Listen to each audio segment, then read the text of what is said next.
पड़ोसी मंगल ग्रह। सालों तक किए गए वैज्ञानिकों के अध्ययनों से हमें ये पता चलता है कि ये लाल, छोटा और काफी ठंडा ग्रह अपने शुरुआती दिनों में काफी हद तक हमारी पृथ्वी की तरह था। मंगल पर हमारे द्वारा भेजे गए मिशंस ने हमें बताया कि आज से कई अरबों साल पहले इस ग्रह पर लिक्विड वाटर की नदियां और कई विशाल झीलें मौजूद हुआ करती थीं। आज के मार्स को देखकर सबसे बड़ा सवाल ये उठता है कि आज के समय में मौजूद मंगल की भयानक दुनिया में किस तरह से जीवन की संभावनाएं मौजूद रही होंगी। मंगल ग्रह, इसका खुद का अपना एटमॉस्फेयर है जो कि पृथ्वी की तुलना में काफी पतला है, लेकिन फिर भी ये एक एटमॉस्फेयर की तरह ही काम करता है। मंगल ग्रह के लिए हमारे द्वारा बहुत से मिशंस एग्जीक्यूट किए जा चुके हैं, जिनसे हमें इस लाल ग्रह के बारे में और भी ज्यादा करीब से जानने का मौका मिला है। आज भी हम मार्स पर बहुत से मिशंस के थ्रू इसे लगातार स्टडी कर रहे हैं और जीवन की संभावनाओं के सबूत हम लगातार वहां पर ढूंढने की कोशिश कर रहे हैं। हम जितना इसके करीब पहुंचने की कोशिश करते हैं, हम इसमें उतने ही उलझते चले जाते हैं। मंगल ग्रह का अध्ययन करने वाले वैज्ञानिकों ने पिछले साल क्रिसमस पर विज्ञान प्रेमियों को एक जबरदस्त गिफ्ट दिया था। वैज्ञानिकों ने कहा था कि 24 दिसंबर सन 2021 को उल्कापिंड मंगल की सतह से टकराया था, जिसके कारण मार्स की जमीन पर भूकंप के झटके आए थे। वहां पर हमें भूकंप के झटके देखने को मिले थे। ये टक्कर इतनी भयानक और जबरदस्त थी कि मंगल पर रिक्टर स्केल पर 4 की तीव्रता के भूकंप के झटके महसूस किए गए थे। 4 साल पहले मंगल की सतह पर उतरे नासा के इनसाइट लैंडर ने इसके बारे में हमें बताया था कि दिसंबर 2021 में मार्स पर आए भूकंप का आखिर कारण क्या था। जिस जगह पर उल्कापिंड गिरा और जहां पर नासा का इनसाइट लैंडर है, उसके बीच की दूरी सिर्फ 3500 किलोमीटर ही है। ये सब मैं आपको इसलिए बता रहा हूँ क्योंकि मार्स की यात्रा करना सच में खतरों से खेलना है, क्योंकि मार्स के लिए लॉन्च किए जाने वाले लगभग 2/3 मिशन किसी न किसी विफलता या दुर्घटना का शिकार ही हुए हैं। आज तक के सभी मिशंस अनमैन्ड रोबोटिक मिशंस ही थे। ये सब इसलिए भी इम्पोर्टेंट हो जाता है क्योंकि हम भविष्य में मार्स की सतह पर इंसानों को भेजने की योजना बना रहे हैं और साथ ही साथ हम मार्स को अपना नया घर बनाने के लिए प्लानिंग भी कर रहे हैं। ऐसे ही मार्स की दुनिया को भयानक दुनिया नहीं कहा जाता। सच में मार्स अपने आप में ही एक भयानक दुनिया है, क्योंकि सोचकर देखिए, यदि हमें मार्स तक इंसान भेजने हो तो हमें कितनी लंबी दूरी तय करनी होगी। इसे आप इस तरह से समझ सकते हैं कि मार्स धरती से हमारे चंद्रमा के कंपैरिजन में Bye. Bye. Wow, your dad is so hot, yeah. Actually, वो मेरा hot बटाटा वड़ा खाने का मन हो।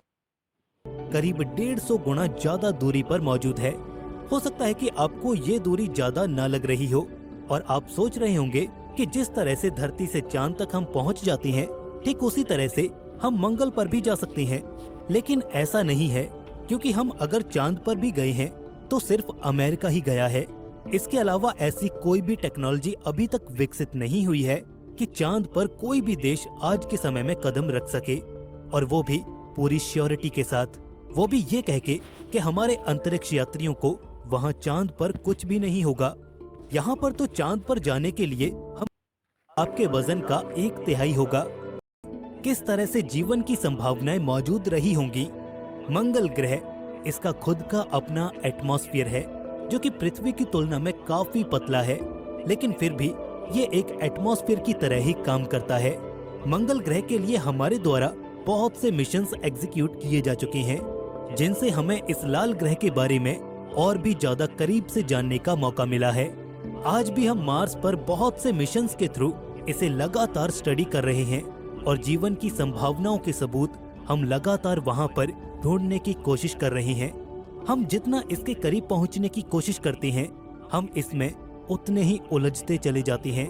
मंगल ग्रह का अध्ययन करने वाले वैज्ञानिकों ने पिछले साल क्रिसमस पर विज्ञान प्रेमियों को एक जबरदस्त गिफ्ट दिया था। वैज्ञानिकों ने कहा था कि 24 दिसंबर सन 2021 को उल्कापिंड मंगल की सतह से टकराया था, जिसके कारण मार्स की जमीन पर भूकंप के झटके आए थे। वहां पर हमें भूकंप के झटके देखने को मिले थे। ये टक्कर इतनी भयानक और जबरदस्त थी कि मंगल पर रिक्टर स्केल पर 4 की तीव्रता के भूकंप के झटके महसूस किए गए थे। 4 साल पहले मंगल की सतह पर उतरे नासा के इनसाइट लैंडर ने इसके बारे में हमें बताया था कि दिसंबर 2021 में मार्स पर आए भूकंप का आखिर कारण क्या था।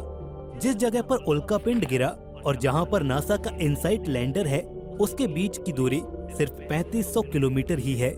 ये सब मैं आपको इसलिए बता रहा हूँ क्योंकि मार्स की यात्रा करना सच में खतरों से खेलना है, क्योंकि मार्स के लिए लॉन्च किए जाने वाले लगभग 2/3 मिशन किसी न किसी विफलता या दुर्घटना का शिकार ही हुए हैं। आज तक के सभी मिशंस अनमैन्ड रोबोटिक मिशंस ही थे। ये सब इसलिए भी इम्पोर्टेंट हो जाता है क्योंकि हम भविष्य में मार्स की सतह पर इंसानों को भेजने की योजना बना रहे हैं और साथ ही साथ हम मार्स को अपना नया घर बनाने के लिए प्लानिंग भी कर रहे हैं। ऐसे ही मार्स की दुनिया को भयानक दुनिया नहीं कहा जाता।